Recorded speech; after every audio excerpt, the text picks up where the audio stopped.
In this video, we're going to talk about the differences between a free school community and a paid school community.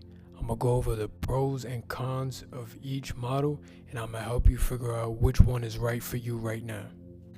All right, so now I'm going to tell you about the value of having a free school community. All right, so the first thing that I consider is you're able to build trust before asking for money. This is important right now because, again, trust is very low. So if you don't have a way to build trust with people, it's going to cost you a lot of money if you're running ads to convert complete strangers into buyers before they know you. Second thing of value that comes from having a free school community is that it proves to you that there's real buyers in your audience, right? So you might start a school community on any topic. It might be a hobby at first, but if you start with having a paid group, you may not get many, if any, members at that. But if your school community is free to join, then you're able to get free members in, have conversations with them, nurture them, and find out what they're willing to pay for. And with that, you're able to prove that there's buyers in your audience. You also have the benefit of talking directly to your market before you build something, right? So sometimes people will spend weeks, sometimes months building something, and then they put it out and then they find out that no one even wanted it to begin with, right? So you don't want to make that mistake. It's going to cost you a lot of time, effort, money. So having the ability to talk to your market before you build something to try to sell to them is very beneficial. Another benefit is that it's a lower barrier, right? So you get to grow your community faster and easier since there's no paywall for people to join. If you have a free group, on average, you'll convert 20% of the people that visit your school's about page, right? So if 100 people visit, 20 people will join and become free members. That's 20 opportunities for you to have conversations, for you to upsell people, right? But if you have a paid group, no matter the cost, the conversion rate is around 4%, right? So just think about it from just a barrier perspective. You would have 100 people come to a free group, 20 people join, become members, they enter your world, and the journey starts there. Versus having a paid group, 100 people show up, only 4 are going to be ready at that moment to pay you and join your group. So another thing to consider when having a free group, you get that benefit of community growth. The fifth thing is that you're able to get results from members and testimonials. Right, this is probably the most important thing and the most valuable thing when you have a free school community is, especially when you're just getting started, you don't have results for people, or at least you don't have many. Maybe the only result that you've been able to produce so far is results that you've gotten for yourself before you're able to coach or help somebody else achieve that result. So if you have a free school community, you're able to work with people either for free or at a massive discount after they join your group and you decide you want to work with someone either one-on-one or in a small group setting. Getting those results is going to be crucial for you when you try to start selling to people that are complete strangers and don't know who you are. So these are the main values of having a free school community. Now, there's some cons of having a free school community that I experienced, and the major ones is it's hard for you to separate the free versus paid value, right? So everybody is in the room. If you have a freemium group, meaning you have one, it's free to join, and then you have paid tiers once people enter the room. The problem is that you have your free members with your paying members in the same room. There's a lack of exclusivity there, and some of your paying members may feel like they can get the same amount of value for free, and vice versa. Your free members may never upgrade because they're like, I could just get all my questions answered here for free. Why would I upgrade, right? Or they may think maybe I'll upgrade down the line, and then they never actually do. So very hard to separate the value. It is possible. It can be done. I had a freemium group and I was able to convert members, of course, from free to paid and kept everyone in the same group. But separating that value is tricky. Second thing is that you're spending a lot of energy selling and not serving. So if you want people to upgrade from free to paid, which I'm sure you do, then A lot of the time spent in your group, whether it's DMs or posts, or if you're using the email feature, a lot of that is going to be spent on trying to sell people, right? That's the only way for you to separate that value from free to paid is if you constantly talk about the value that's in the paid tiers, right? So free people have to see, okay, yeah, I'm here for free, but there's this bit of value that I get when I upgrade, or this thing, or this course, so I get access to this call, or whatever the case is. And it sort of takes away from the serving that you're doing because you're spending a lot of time selling in that group. And that may not be a good experience for you or the members in your community. Another con is that you're spending energy on low intent members. Low intent meaning people that were probably never going to buy to begin with. They just joined your group because it was free and they take things that are free. They probably forgot or didn't even use anything from your community because they didn't invest anything, right? There's a lack of interest probably in most cases because it is free. The barrier is so low that anyone can join and they can join whether they really, really want or need your services or not. And then again, they can join and ask a few questions, not really care about whether or not they're going to upgrade, probably not even concerned with upgrading, but you're spending time responding to their questions and helping them however you can. But yeah. So now the value of converting your group from free to paid or having a paid group to begin with. So one, I found that members are more engaged from day one. They respond to DMs more, they post more, they ask relevant questions. There's just overall more activity from members that invest the money to pay to join your group.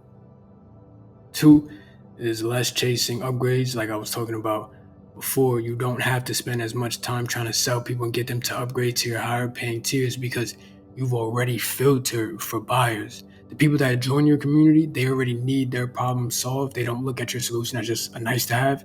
It's more of a need to have because they're willing to pay you for it.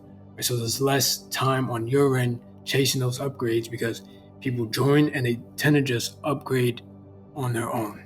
At least that's what I've been finding so far. The people that join at the $5 rate, I have mine at $5 to enter. People join at $5 and then they eventually upgrade without me having to make posts about all the value in the premium tier because they explore and find that on their own. Another thing, similar to less chasing of the upgrades, but you get better questions because people are actually consuming the content in your classroom because they paid for it or they're reading all of the posts. You'll find that your free members, they won't go through much of your material because they're not invested, right? So you get better relevant questions because people actually consume your content and there's higher intent. They want to speak with you, right? If upgrading for them would be valuable in this moment, then they're likely to upgrade, right? So that's that.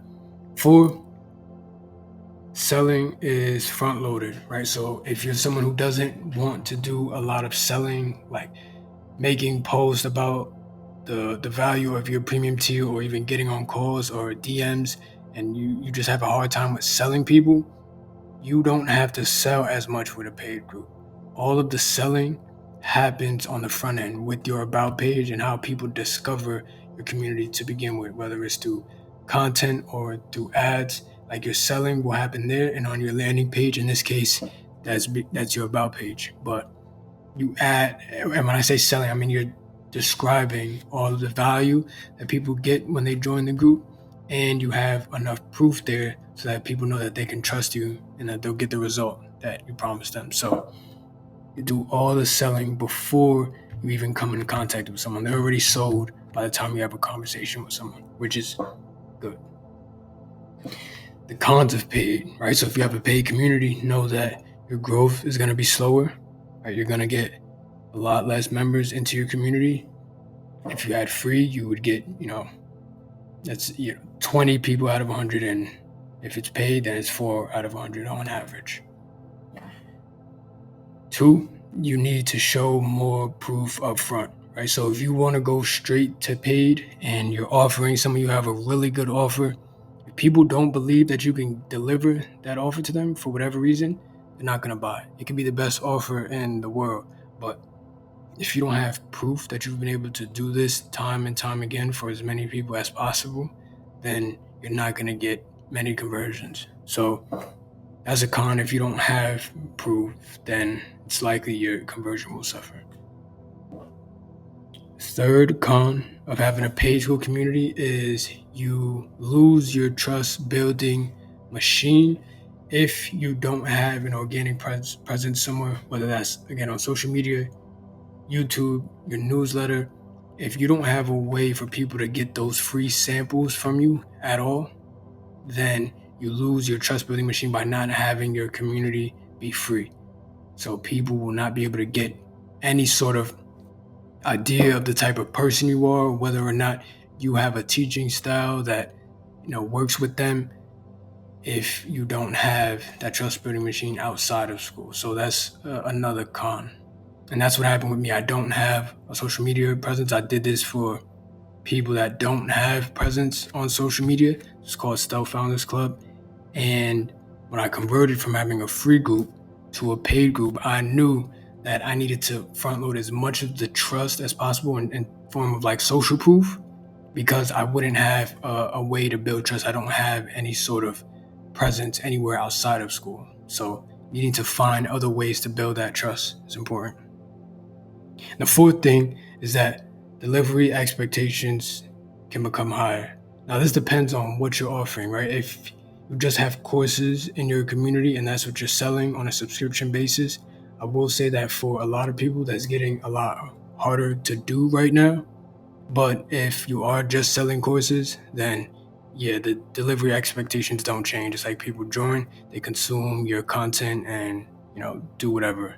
But if you are actually offering some sort of like service in any regard, whether it's just support or any sort of done for you work, the expectations are obviously higher, right? Because these are people that paid to join and they didn't join for free. So, and that's not necessarily a con, it's just how it works. Now, this is what I think you should do. If you're just starting and you have no audience, the way I did, the way I still don't have an audience, and you have no way of building trust, and you have no proven offer that delivers results for other people yet, then I just say start free. That's the best thing you can do, is just make the community free, get members in, see that there's interest there, see that your market has people that are ready to buy, understand exactly what they're willing to pay for, get them really good results before you think about making your community paid from the beginning. And then once you understand what your members are willing to pay for, and you're able to build trust with strangers before they buy from you, then you can convert to paid. So, as an example, let me pull up the about page for Stealth Founders Club, right? So they get a done for you ad strategy to grow your community, and I converted my group from free to paid, and I mentioned that in the about page, right? That there's 1,500 members that have joined the club, right? So this is added to the social proof. I have testimonials and win posts. I have a guarantee here. I have a whole bunch of other positive remarks from people. And I added all of this because my group went from free to paid. Now people don't know if they can trust me or not. So I have to show them, I have to literally put everything in their face. Like, you can trust me. Look at what I've helped a bunch of other people do.